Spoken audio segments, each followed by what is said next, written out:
নমস্কার বন্ধুরা, শ্রী সঞ্জীবন বলছি। আমরা প্রায়ই গাছে মাইক্রোরাইজা দেওয়ার কথা বলে থাকি। আমাদের যে বিভিন্ন অনুষ্ঠানগুলো হয় তাতে বিভিন্ন বিশেষজ্ঞরাও গাছে মাইক্রোরাইজা প্রয়োগের কথা বলেন।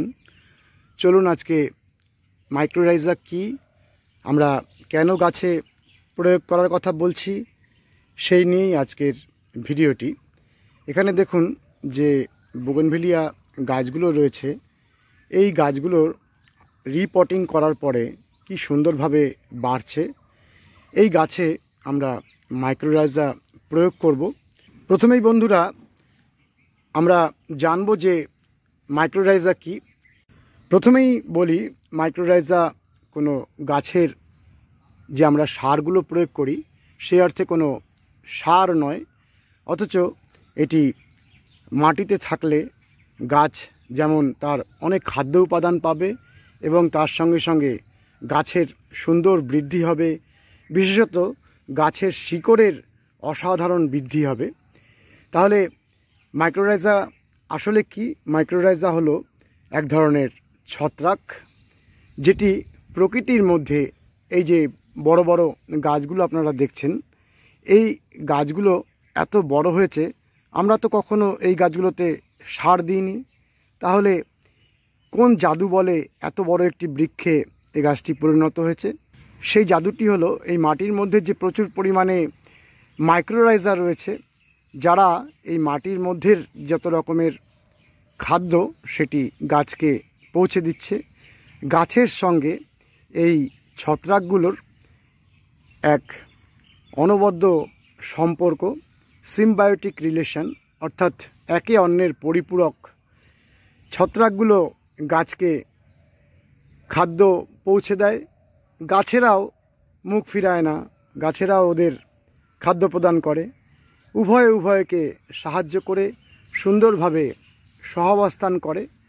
আমরা যে এই টবের মধ্যে গাছ লাগাই, সেই মাটিটি আস্তে আস্তে বন্ধা হয়ে গেছে, যার ফলে মাটির মধ্যে এই উপকারী ছত্রাকের পরিমাণ অনেক কমে গেছে বা প্রায় নেই বললেই চলে।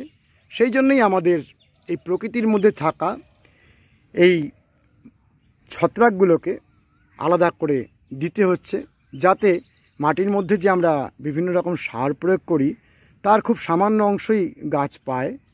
আর যখন আমরা গাছে মাইক্রোরাইজা প্রয়োগ করব, তখন মাটির মধ্যে থাকা যত রকমের সার রয়েছে সেই সারগুলো গাছ অনেক বেশি পরিমাণে পেতে থাকবে। এই যে আমরা দেখছি বোগেনভিলিয়া চিলি রেড, এটা তো আপনারা জানেনই, ভিরা হোয়াইট। এখানে দেখুন চিলি অরেঞ্জ। এই প্রত্যেকটি গাছই এখানে যেমন সুন্দরভাবে বাড়ছে, এই গাছগুলোর মাটিতে অনেক আমরা খাবার দিয়েছি, সেই গাছগুলো যাতে সেই মাটির সমস্ত খাবারগুলো পরিপূর্ণরূপে পেতে থাকে, তার জন্যই আমরা এই গাছে মাইক্রোরাইজা প্রয়োগ করব। এখানে দেখুন সিলৌদি বোগেনভিলিয়াটিতে ফুল এসেছে। আজকেও অনেকগুলো বোগেনভিলিয়াকে আপনাদের দেখানো যায় যেগুলোতে খুব ভালো ফুল এসেছে। দেখুন গাছগুলো কি সুন্দর হেলদি রয়েছে, ভরা পাতা, তার সঙ্গে সঙ্গে মাথায় মাথায় ফুল আসছে, এবং পাতাগুলো দেখেই আপনারা নিশ্চয়ই বুঝতে পারছেন যে গাছগুলো খুব সুন্দর রয়েছে এবং পরিপূর্ণ, সুস্থ, সুন্দর, স্বাস্থ্যবান রয়েছে। বন্ধুরা, এই বোগেনভিলিয়া স্পাইডার ফুলটি শেষ হয়ে আসছে। চলুন আমরা স্পাইডার ফুলটিকে একটু কাছ থেকে দেখি। কয়েকদিন পরেই আমরা গাছের ডালগুলোকে ছেটে দেব।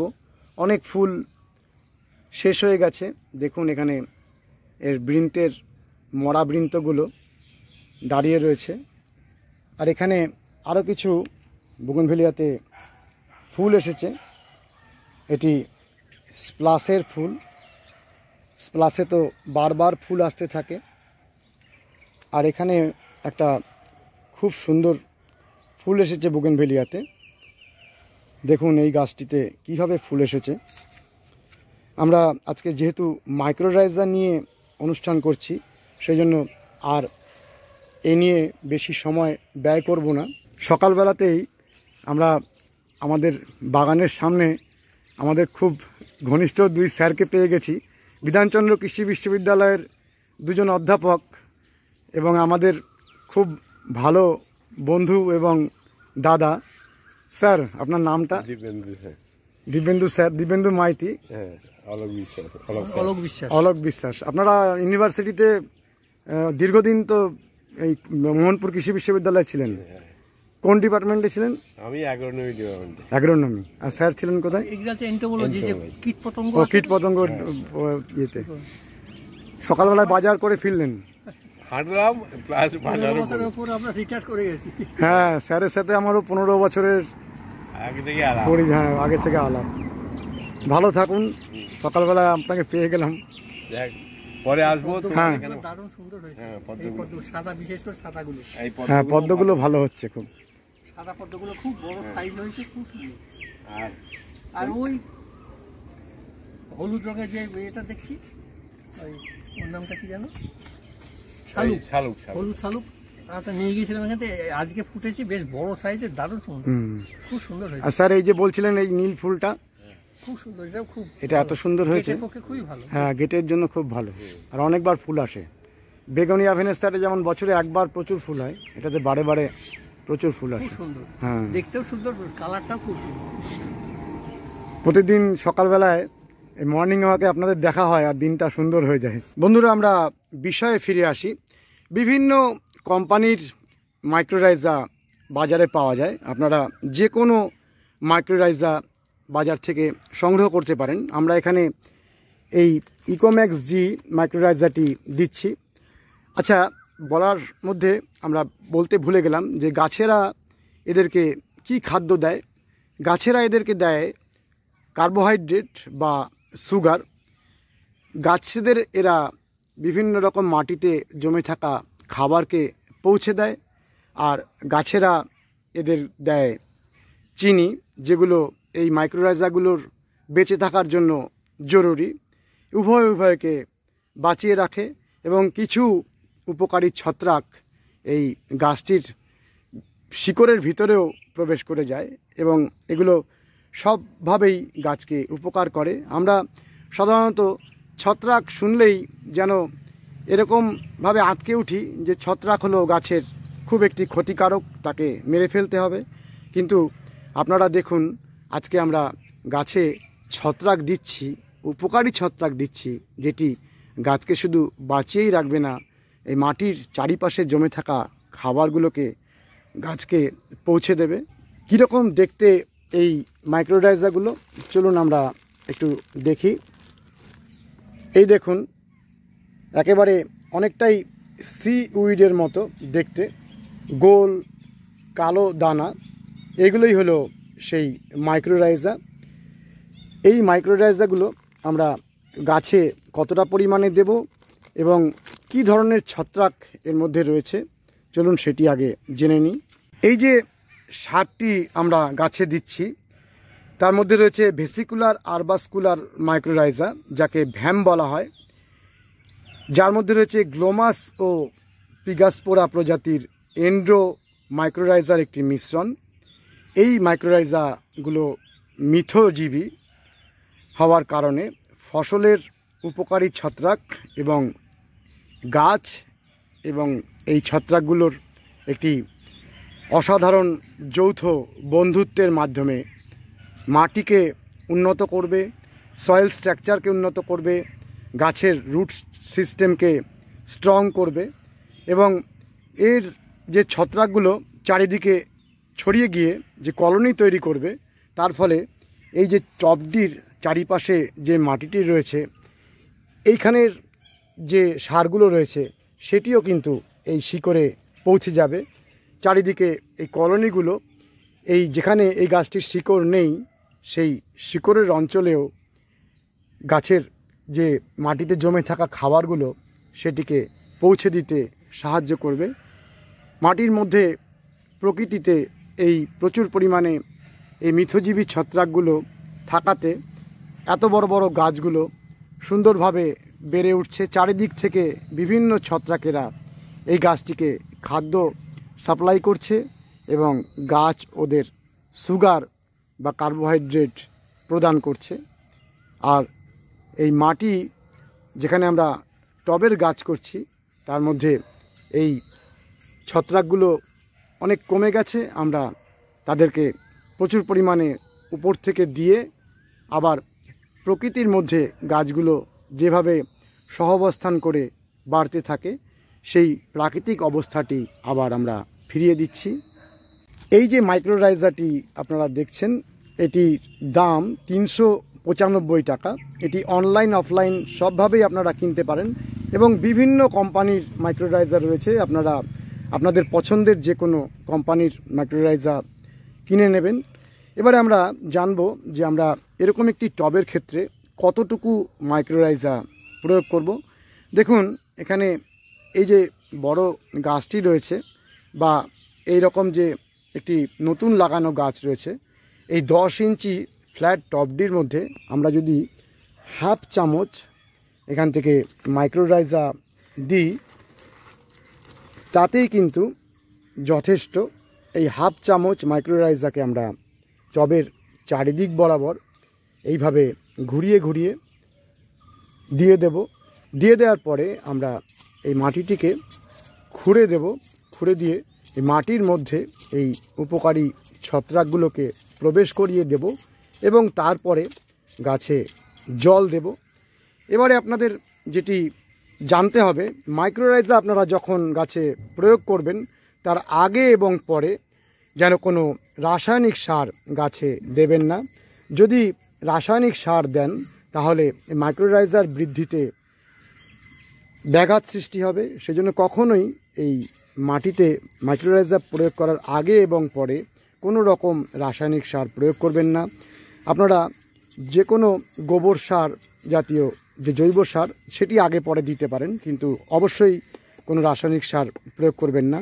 এবং এই মাইক্রোরাইজারগুলো মাটিতে জমে থাকা যে ফসফরাস রয়েছে সেই ফসফরাসকে ভেঙে দ্রুত গাছে পৌঁছে দেওয়ার ক্ষেত্রে এক বড় ভূমিকা নেয়। সেই জন্য কোনো মতেই ফসফরাস বা যাবতীয় কোনো কেমিক্যাল সার এই মাটিতে যখন আপনি মাইক্রোরাইজার দিচ্ছেন তার আগে পরে দেবেন না। এটি সবসময়ের জন্য মাথায় রাখবেন।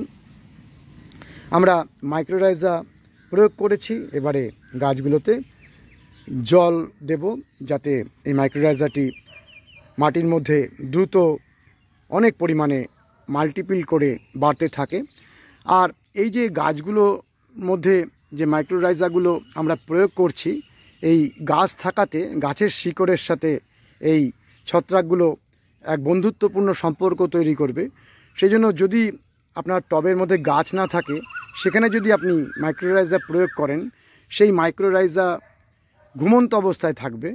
যদি গাছ থাকে তবেই গাছের শিকড়ের সাথে এই ছত্রাকগুলো বন্ধুত্বপূর্ণ সম্পর্কের মাধ্যমে উভয়কে খাদ্য প্রদান করে বাড়তে থাকবে।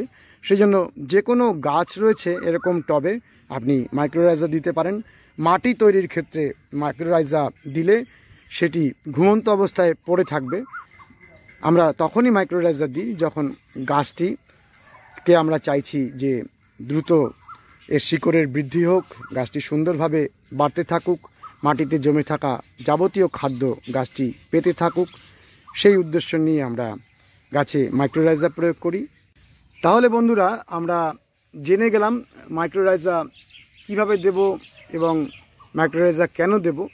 এবারে আসি যে মাইক্রোরাইজার দিলে আমাদের একসাথে কত দিক দিয়ে উপকার হয়। সেটি হলো গাছের শিকড়ের অসাধারণ বৃদ্ধি ঘটে।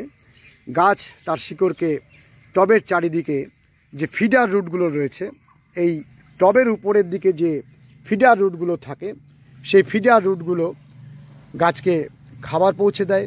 এই ফিডার রুটের দ্রুত বৃদ্ধি ঘটতে থাকে। যত ফিডার রুট গাছে বাড়বে ততই গাছগুলো শক্ত সামর্থ্য হয়ে উঠবে এবং মাটিতে জমে থাকা খাবারগুলোকে পেয়ে অনেক বেশি চারিদিকে ডালপালাকে ছড়াতে থাকবে। এবং আপনারা তো জানেন যে গাছের ওপরের স্ট্রাকচারটি ঠিক যেমন শিকড়ের স্ট্রাকচারটিও ঠিক ততটাই জরুরি এবং অনেকটাই গঠনের ক্ষেত্রে সে শিকড়ের গঠন গাছের ওপরের গঠনটিকে নিয়ন্ত্রণ করে। অর্থাৎ যে লম্বা সুপারি গাছটি আপনারা দেখছেন তার শিকড় নিচের দিকে লম্বাভাবে নেমে যায়। যে আম গাছটিকে দেখছেন মাঠের মাঝে দাঁড়িয়ে থাকা আম গাছ, তার শিকড়টি গাছের ওপরের মতনই নিচের দিকে ঠিক সেইভাবেই ছড়াতে থাকে। সুতরাং এখানে আমরা যে গাছটিকে যেরকম আমব্রেলা শেপ দিতে চাইছি, সেই আমব্রেলা শেপ দিতে গেলে এর শিকড়ও চারিদিকে যেন ওইভাবেই ছড়িয়ে যায়, সেটি আমরা খেয়াল রাখব। চলুন এবারে আমরা গাছগুলোতে জল প্রদান করি। মাইক্রোরাইজা দেওয়ার পরে অতি অবশ্যই মাটিটিকে ভেজা ভেজা রাখবেন, যাতে এই ছত্রাকগুলো আর্দ্রতা পেয়ে দ্রুত মাটিটির মধ্যে অনেক পরিমাণে কলোনি তৈরি করতে পারে। মাইক্রোরাইজা দেওয়ার পরে আমরা গাছটিতে ভালোভাবে জল দিয়ে দিচ্ছি। সব সময়ের জন্য কিছুদিন অন্তত একটু আর্দ্র করে রাখলে এই ছত্রাকটি মাটির মধ্যে দ্রুত বংশ বিস্তার করবে। এই যে বন্ধুরা পদ্মের যে চারিগুলো রয়েছে তার মধ্যে কি সুন্দর পদ্ম ফুলগুলো ফুটছে, দেখুন একসাথে কতগুলো এই মাইক্রোলোটাসের কুড়ি এসেছে। এই পদ্মের চারির মধ্যেও আমরা মাইক্রোরাইজা প্রয়োগ করতে পারি। কিভাবে আমরা এই পদ্মের চারিতে মাইক্রোরাইজা প্রয়োগ করব সেই নিয়ে একটি আলাদা ভিডিও দেওয়ার চেষ্টা করব। দেখুন এখানে কয়েকটি সাদা পদ্ম ফুটে রয়েছে, কি অপূর্ব অসাধারণ আমাদের জাতীয় ফুলের শোভা, এবং প্রায় বিনা যত্নে ফুলগুলো ফুটতেই থাকছে। একবার আমরা সুন্দরভাবে যে গাছটির মাটি বানিয়েছি, তার ফলে সেই মাটির মধ্যে থাকা খাদ্য গাছটিকে এইভাবে ফুল প্রদান করছে। অর্থাৎ গাছকে প্রচুর প্রচুর খাবার দেওয়ার দরকার হয় না। গাছের মাটির মধ্যে যে সয়েল স্ট্রাকচার, সেটির মধ্যে যে বিভিন্ন জীবাণু এবং ছত্রাকের উপস্থিতি, সেটিই কিন্তু আপনার গাছের জন্য অনেক বেশি উপকারী। অর্থাৎ ঠিক প্রাকৃতিক সিস্টেমে যেভাবে আপনারা দেখেছেন যে চারিদিকের গাছগুলো কত সুস্থ সবল থাকে, অর্থাৎ গাছের যে সয়েল স্ট্রাকচার সেটি উর্বর হলে বিভিন্ন জীবাণুরা গাছকে খাবার পৌঁছে দেয়, বিভিন্ন ছত্রাকেরা গাছকে খাবার পৌঁছে দেয়। সেই উপকারী জীবাণু এবং উপকারী ছত্রাককে অনেক অনেক বেশি পরিমাণে আপনারা বাড়াতে থাকুন। দেখবেন আপনাদের মাটি যখন কথা বলবে, উর্বর হয়ে উঠবে, তখন আলাদা করে অনেক অনেক খাদ্য দেয়া আর দরকার হবে না। আর এখানে দেখুন দুটি হলুদ রঙের ওয়াটার লিলি ফুটে আছে, এখনও সূর্যের দেখা মেলেনি, আকাশ মেঘাচ্ছন্ন, তার মধ্যেই ফুলগুলো কি অপূর্ব শোভা দান করছে। বন্ধুরা, যে কোনো ধরনের ফল গাছের মাটিতে অবশ্যই আপনারা মাইক্রোরাইজা প্রয়োগ করবেন। মাইক্রোরাইজা ফল গাছের ক্ষেত্রে তো খুবই জরুরি। যদি আপনার মাটিতে প্রাকৃতিকভাবে মাইক্রোরাইজা থাকে, তাহলেও আপনি এই উপকারী ছত্রাকগুলো, যেগুলো আধুনিক বিজ্ঞানের অবদান, সেগুলোকে পৌঁছে দিয়ে মাটিকে আরও বেশি উর্বর করে তুলতে পারেন। এবং তার সঙ্গে সঙ্গে সিউইডের ব্যবহার তো আমরা বলেইছি। সিউইড এবং এই মাইক্রোরাইজা এই দুটি থাকলে মাটির যাবতীয় খাদ্যকে গাছ খুব দ্রুত পেতে থাকবে। মাইক্রোরাইজা নিয়ে আজকের অনুষ্ঠানটি কেমন লাগলো বন্ধুরা, অতি অবশ্যই কমেন্ট করবেন, লাইক করবেন, শেয়ার করবেন, সাবস্ক্রাইব করবেন। ভালো থাকবেন বন্ধুরা, সুস্থ থাকবেন, ভগবান আপনাদের মঙ্গল করুন। নমস্কার।